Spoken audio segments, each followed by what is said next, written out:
just right for the times. 確かね、アマプロ。アマプロっていう言い方してる。 It was, I guess, a live tape of the band that was on some radio program that was eventually released as an album. Yeah. And the host of it was referring to your band as somewhat anachronistic, I guess, old-fashioned. This それがど、ね、やっぱそういう捉え方してたのかっていう。Was that the general perception at the time? Do you think people saw you guys as sort of a throwback to? I don't know about around the country, you know, at the time. I think that we, you know, I mean, we did well on the radio, and so I think people liked it. But certainly in our immediate environment, you know, it was like the big thing was you know, like Led Zeppelin sounding groups and all these groups playing, you know, hot fuzzy guitars all the time and 10-minute guitar solos and that kind of stuff. And we were more oriented toward mid-60s, you know, kind of British invasion music. And you know, we had a lot of people telling us in our immediate environment how lame we were, you know, but I didn't care about that. You know, we were doing what we enjoyed pretty much, and You're going to stick by your pop guns. yeah, our pop guns. That's kind of funny. Okay. And Oh, that's not people. I feel free. I don't mind what you do. Oh, excellent. oh, easy. He saw last night's show, and he was saying that it seemed like the two guys from the Posies had more of a bond with the audience. You seem to be a little more distant. Is that the way you feel, or do you think that's just No, I don't feel that way. That could be so, but I wasn't feeling so hot last night. To begin with, I don't know what it was. I don't know. I need some exercise or something. jet lag or something? No, I wouldn't say that, but for some reason I was just feeling a little off last night. I see. But you know, I don't know about their bond with the audience. I don't feel removed from the audience at all. There are people out there that I look at and that I recognize. And, I have something to say to. Yeah, the legend has it that you, when you were playing with the Box Tops, you sort of one day went into a trance and decided you had to go off and do your own music, and that the result of that was Big Star. First of all, is that true? And if it's true, did you have a chance to pursue your ideals or achieve your ideals with Big Star, do you think? Well, no, it's not really true, but I mean, it's not so far off. I mean, one day I finally got fed up with playing with the Box Tops at all, and you know, it was a very distinct day of my life. I just said, hey, forget it. From here on, I've had it. And I can't say that Big Star was like some realization of some vision of mine.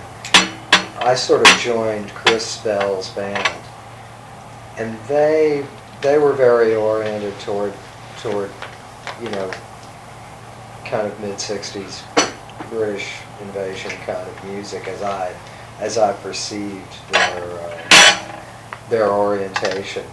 And the group was sort of, the way I saw it, the group was sort of designed to play that kind of music, which left out a lot of things that I liked, a lot of things that I like to do. But being a member of a group, you abide by the rules of the group or you quit, and that was the way I sort of looked at it. For me, there's a lot of jazz music and a lot of black music that I really love, as well as the kind of music that Big Star played.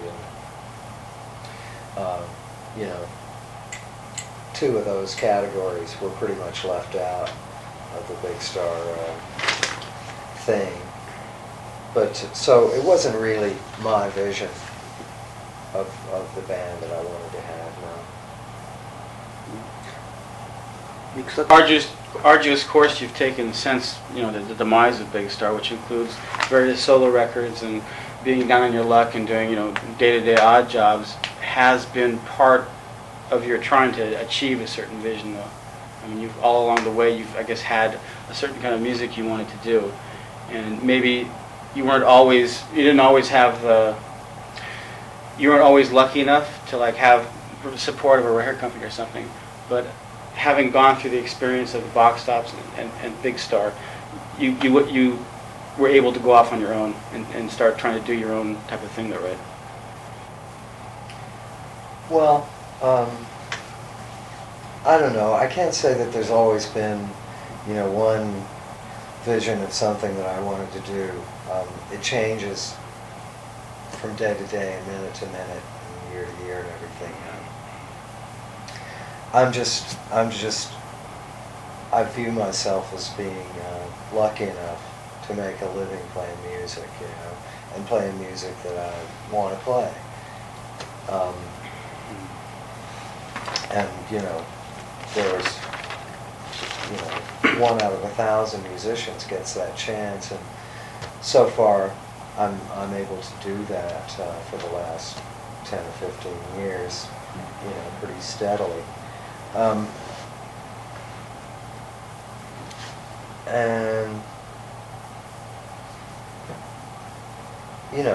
I've been lucky. I think I've been really lucky to succeed at first. When I was really young, and then that helped in that everybody knew my name from then on, in a way, and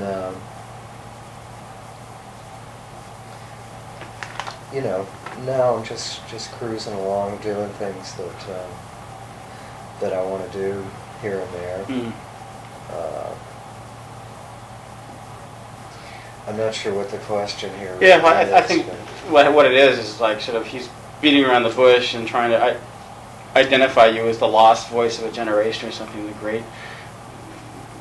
the possessor of a great musical vision that somehow got lost along the way, and you've suffered for your art, and you've come all this way, and now you've achieved vindication, and the road to success, and I would imagine people in the press are making up their own sort of scenario, and obviously now you're playing it down, and maybe you're just being humble, or maybe you just are the average musician who's happening to get lucky right now. Well, at every step along the way, there's always, the vast majority of the people are always telling me I'm doing the wrong thing. Now, then, all along the way, everybody has always told me that I was doing the wrong thing. And now people tell me, because I don't make music that sounds like Big Star, that I'm making a big mistake, And, I just say to hell with them. This is what I want to do, and I pretty much always have from 1970 on, and will continue to do that. And if it happens that I can't make a living playing music anymore, then that's the way it'll be. Do you think you'd be more mercenary about it, like sort of play yourself up as the god of alternative rock or something, and then milk your past career there for a little bit more? That's what everybody wants me to do. That's. Well, have there been really outlandish offers and stuff, like to write songs with so and so, and to make appearances and do like production jobs, sort of?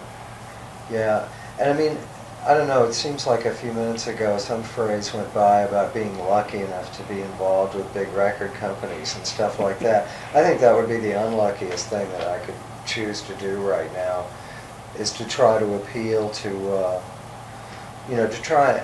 for me to get with a big record company now, where if I sold 200,000 albums I'd be a big failure, would be the dumbest thing that I could do, because that's just, I'm not searching to appeal to a mass audience with what I'm doing these days, or what I've been doing for the last 15 years. So how long is it now? Yeah, 15 years.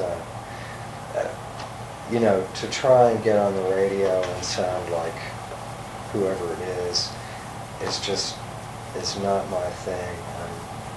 I want to do what I think's best. And to sign up with a record company where I sold 100,000 records and was a big failure would be a big mistake for me. I should stay with indies, where I can sell 10,000 records and be a big success. And the thing about it is that 10 years later, people are still buying my records. which, 15 years later, people are still buying it.